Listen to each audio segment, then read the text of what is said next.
Hello friends, welcome to my channel. Friends, जैसे कि आप सब लोग जानते हैं कि मेरे व्यूवर्स की जो बाइक्स में इशू आते हैं, मैं उन्हें कमेंट या व्हाट्सएप के द्वारा रिजॉल्व कराता रहता हूं। तो ऐसे ही मेरे दो व्यूवर्स की होंडा एटर्नो और एक स्प्लेंडर में लास्ट ईयर और इस साल में एक इशू आया था। उनका कहना था कि उनकी गाड़ी जब ठंडी होती है तो सही होती है, बट जैसे ही वो उसे स्टार्ट करके 2-3 किलोमीटर चलाते हैं तो 2-3 किलोमीटर के बाद या गर्म होने के बाद गाड़ी में पिकअप कम हो जाती है और गाड़ी में हल्की फुल्की मिसिंग की प्रॉब्लम आने लगती है। तो उनकी गाड़ी में सिम्टम ये थे कि गाड़ी का इंजन ऑयल सही था, कम नहीं होता था, टैपेट की आवाज़ बिल्कुल नहीं थी। ये सबसे पहला सिम्टम है कि उनकी गाड़ी में टैपेट की आवाज़ बिल्कुल नहीं थी। टैपेट की आवाज़ ना होने का मतलब है कि गाड़ी गर्म होने के बाद टैपेट और वाल्व के बीच में क्लियरेंस बिल्कुल भी नहीं था, जिसकी वजह से टैपेट में आवाज़ नहीं थी। स्पार्क प्लग सूखा काला निकलता था, यानी कि जो इंजन है वो ऑयल खा रहा था, यानी कि फ्यूल खा रहा था, फ्यूल ज़्यादा बर्न हो रहा था। तो फ्रेंड्स, ये सिम्टम है टैपेट टाइट होने के। होता क्या है कि जब गाड़ी ठंडी होती है तो वाल्व में से प्रेशर लीक नहीं होता, पर जैसे ही गाड़ी गर्म होती है वाल्व भी गर्म हो जाते हैं और गर्म वाल्व थर्मल एक्सपेंशन की वजह से लंबे हो जाते हैं। तो वाल्व टैपेट के टाइट होने की वजह से वाल्व ढंग से बंद नहीं हो पाते और वाल्व में से प्रेशर लीक करने लगता है। ज़्यादातर एग्जॉस्ट वाल्व ही लीक करता है, क्योंकि एग्जॉस्ट वाल्व की तरफ से ही जो जितनी भी इंजन की हीट है वो बाहर निकलती है। तो इंजन की जो हीट है वो एग्जॉस्ट वाल्व को छू कर निकलती है, तो वो ज़्यादा गर्म रहता है और जो इनटेक होता है उसमें ठंडी फ्यूल का मिक्सचर आता है, तो जो इनटेक वाल्व है वो ज़्यादा गर्म नहीं हो पाता। तो फ्रेंड्स, उन्होंने टैपेट को सही किया, एडजस्ट किया और उनकी गाड़ी का पिकअप एवरेज नॉर्मल हो गई। काफ़ी सारे लोगों की बाइक में टिक टिक की आवाज़ आती है, तो उनका सबसे पहले शक जाता है टैपेट पर। तो टैपेट में आवाज़ आने की वजह से वो मैकेनिक के पास गाड़ी ले जाते हैं और टैपेट को टाइट करा देते हैं। इसी वजह से ये जो टैपेट टाइट हो जाते हैं और ये प्रॉब्लम आने लगती है। पर फ्रेंड्स, अगर आपकी गाड़ी में टिक टिक की नॉइस आती है और आप उससे परेशान हैं और वो नॉइस हेड में से ही आती है, तो ज़रूरी नहीं है कि वो वाल्व टैपेट का ही इशू हो। 60% केसेस में मैंने देखा है कि टाइमिंग चेन आवाज़ करती है, और अगर इंजन 30,000 से लेकर 50,000 चल चुका है और उस गाड़ी के इंजन में टिक टिक की आवाज़ आती है, तो वो आवाज़ पिस्टन स्लैपिंग की आवाज़ भी हो सकती है। रिसेंटली मेरे एक फ्रेंड की टीवीएस फ्लेम में पिस्टन स्लैपिंग थी और वो मेरे पास टैपेट टाइट करवाने आए थे। तो जब मैंने उसकी बाइक को ट्रबल शूट किया तो उसमें पिस्टन स्लैपिंग की प्रॉब्लम निकली। तो पिस्टन स्लैपिंग क्या होता है, जब सिलेंडर घिसता है तो उसका होल बड़ा हो जाता है, तो पिस्टन जो है स्ट्रेट चलने की बजाय जो पिस्टन की स्कर्ट्स हैं जो लास्ट में एंड होते हैं वो पिस्टन के सिलेंडर पे टकराने लगते हैं। तो उसी की वजह से ही सिलेंडर में से टिक टिक की आवाज़ आने लगती है। जैसा कि सिलेंडर पिस्टन में ये पिस्टन है, ये जो है ये पिस्टन की स्कर्ट कहलाती है। तो जब सिलेंडर घिस जाता है तो पिस्टन इस तरह से सिलेंडर के अंदर हिलता है और सिलेंडर में टकराता है। आप भी यहाँ देख सकते हैं कि पिस्टन सिलेंडर में लूज है और ये इस तरह से सिलेंडर में टकराता रहता है, जिसे हम टैपेट की आवाज़ समझ लेते हैं। तो अगर आपको लगता है कि टैपेट लूज है और आप उसे चेक और एडजस्ट करना चाहते हैं, तो मैं आपको बताता हूँ उसे आप कैसे कर सकते हैं। नॉर्मली हर इंजन में एग्जॉस्ट वाल्व टैपेट क्लियरेंस यानी कि गैप इनटेक के टैपेट वाल्व क्लियरेंस से ज़्यादा होता है या कभी कभी बराबर होता है। तो इंजन में एक क्लियरेंस 0.05 mm से लेकर 0.10 mm तक हो सकता है। आपकी गाड़ी के यूज़र मैनुअल में टैपेट क्लियरेंस मिल जाएगा, आप वहाँ से अपनी गाड़ी के हिसाब से टैपेट क्लियरेंस देख सकते हैं। टैपेट एडजस्ट करने के लिए आपको फीलर गेज की ज़रूरत पड़ेगी। इसमें अलग अलग मोटाई के मेटल के स्ट्रिप्स होती हैं। जैसा कि इस स्टैनली कंपनी के इस सेट में 0.04 mm से लेकर 1 mm तक की मोटाई की स्ट्रिप्स हैं। टैपेट को एडजस्ट करने के लिए ये एक टूल आता है, अगर आप इसी खरीद सकते हैं तो ठीक है, नहीं तो आप एक नोज़ प्लायर, जिसे कि नोज़ प्लास भी कहते हैं, उसकी मदद से सेट कर सकते हैं। और आपको चाहिए होगा 8-9 नंबर का रिंग स्पैनर यानी कि रिंग पाना। उसके साथ टैपेट कवर कैप को खोलने के लिए एक एडजस्टेबल रेंच का यूज़ कर सकते हैं।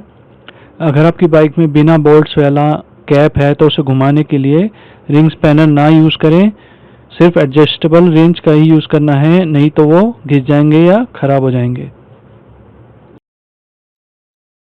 टैपेट को एडजस्ट करने के लिए मेरी बाइक में 2 गोल शेप के टैपेट कवर कैप दी हुई हैं।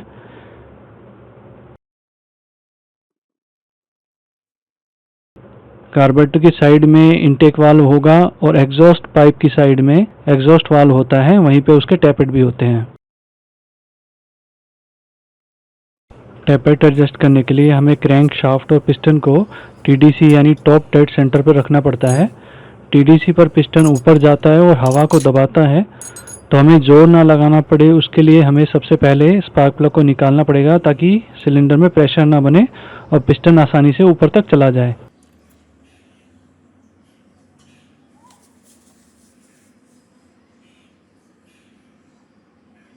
कैप को खोलने के लिए हमें एडजस्टेबल रेंच को कैप पर लगा के हिलाते हुए टाइट करना है ताकि वो कैप को पूरी तरह से पकड़ ले।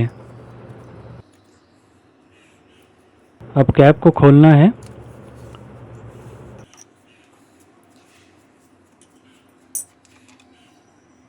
कैप के नीचे एक ओरिंग होती है, उसे लगे रहने दे। सेम ऐसे ही एग्जॉस्ट साइड की कैप भी खोलनी है।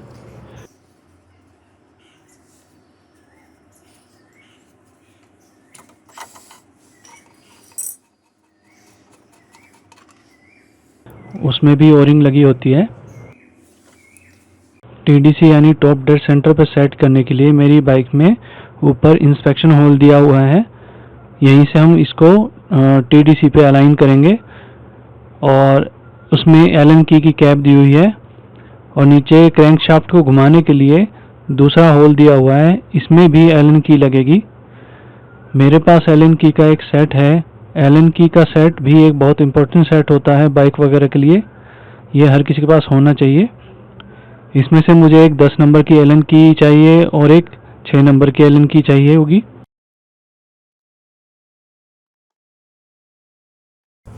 पहले हमें 10 नंबर की एलन की से क्रैंक शाफ्ट वाली कैप को खोलना है।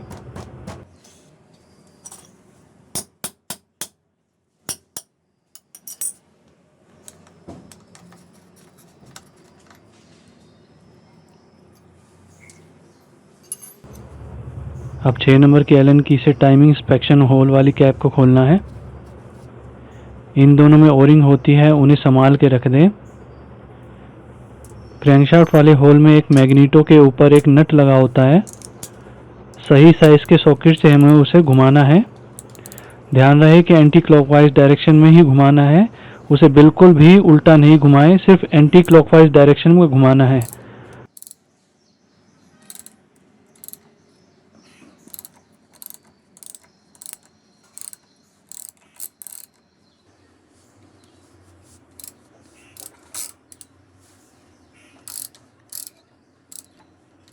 जब आप क्रैंकशाफ्ट को घुमाएंगे तो पहले एग्जॉस्ट वाला टैपेट नीचे जाएगा और ऊपर आएगा, फिर उसके तुरंत बाद इनटेक वाला नीचे जाएगा और ऊपर आएगा।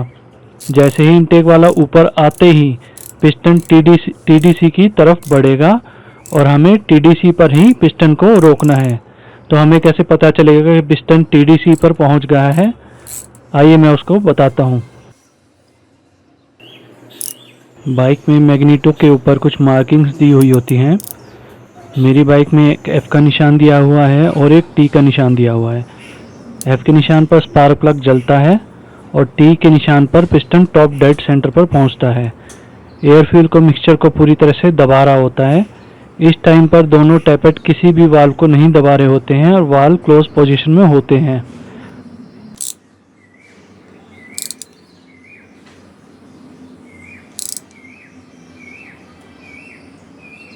जैसे ही इनटेक वाल्व टैपेट अंदर जाकर बाहर आए, उसके बाद हमें मैग्नीटो पर टी की मार्किंग को इस होल में बने हुए इस कट से मैच करना है।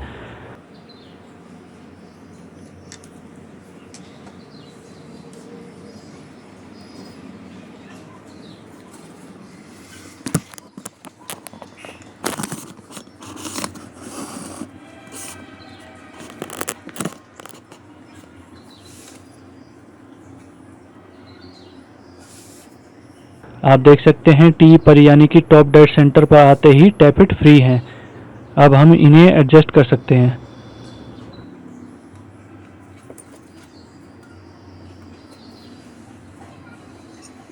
नौ नंबर वाले रिंग स्पैनर की मदद से टैपेट के लॉक नट को लूज कर लें। ध्यान रहे इन्हें इतना ही लूज करना है कि ये निकल के इंजन में ना गिर जाए, और अगर ये गलती से गिर भी जाते हैं तो एक पतली सी रॉड में छोटी सी मैग्नेट बांधकर आप इस नट को बाहर निकाल सकते हैं।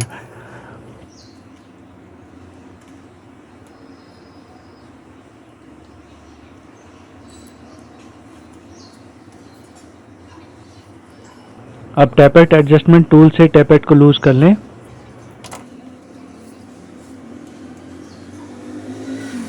मैं अपनी बाइक में 0.08 mm का फीलर गेज से एडजस्ट करता हूं और 0.10 mm के गेज से टेस्ट करता हूं।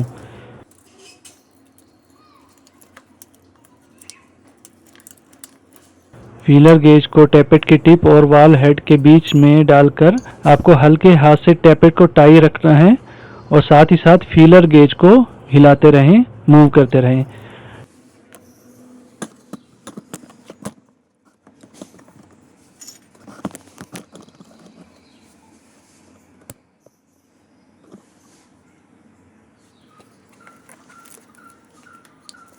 टाइट इतना ही रखना है कि फीलर गेज में हिलाते वक्त हल्की सी फ्रिक्शन महसूस होती रहे, पर फीलर गेज जो है फंसे ना और रुके ना, यानी कि टैपेट को इतना टाइट नहीं करना है कि वो फीलर गेज को पकड़ ले। आप देख सकते हैं कि फीलर गेज ज़्यादा टाइट होने पर फीलर गेज हिल नहीं पा रहा है। अब जहाँ फ्रिक्शन सही हो और फीलर गेज मूव कर पा रहा हो, वहाँ पर लॉक नट को घुमा के हाथों से टाइट कर दें। लॉक नट को घुमाते समय टैपेट भी साथ में घूमने ना लग जाए और टैपेट और ज़्यादा टाइट ना हो जाए, इसलिए टैपेट को टैपेट टूल से या नोज प्लायर से मदद से पकड़ के रख सकते हैं और उसे घूमने नहीं देना है। अब रिंग स्पैनर से यानी कि रिंग पाने से लॉक नट को ध्यान से अच्छे से टाइट कर दें। जिन लोगों को नहीं पता उन्हें मैं बता देता हूं कि ये जो नट होते हैं ये हार्डन स्टील से बने होते हैं, तो इसे आप टाइट तो अच्छे से कर सकते हैं पर इसे ज़्यादा जोर ना लगाएं, नहीं तो टूट भी जाते हैं। तो इन्हें टाइट करते वक्त आप एक उंगली से अच्छे से जोर लगा सकते हैं, तो ये अच्छे से टाइट हो जाएंगे।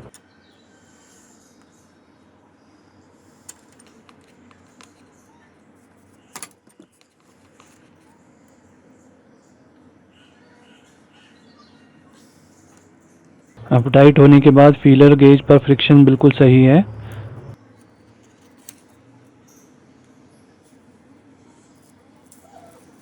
अगर ये सेटिंग सही हुई है तो एक एक्यूरेट गैप में 0.08 mm का फीलर गेज तो चला जाएगा, पर उससे बड़ा नहीं जा पाएगा। आइए चेक करते हैं।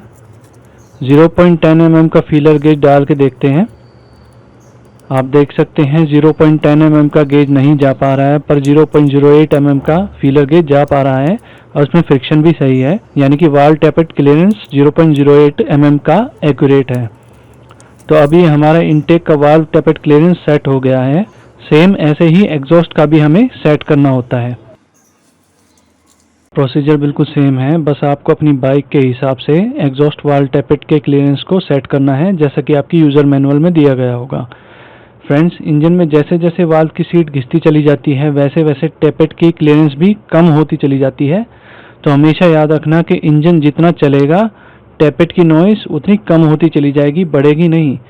अगर बढ़ती चली जाती है तो फिर हो सकता है कि फिर टाइमिंग चेन या सिलेंडर पिस्टन का इश्यू होगा। तो फ्रेंड्स, मुझे उम्मीद है कि ये वीडियो आपको ज़रूर पसंद आई होगी। अगर आपको ये वीडियो पसंद आई है तो इसे लाइक करें और फ्यूचर में आने वाली मेरी वीडियोस का नोटिफिकेशन पाने के लिए मेरे चैनल को सब्सक्राइब करें। तो फ्रेंड्स, बाय बाय, धन्यवाद एंड ऑलवेज ड्राइव सेफली।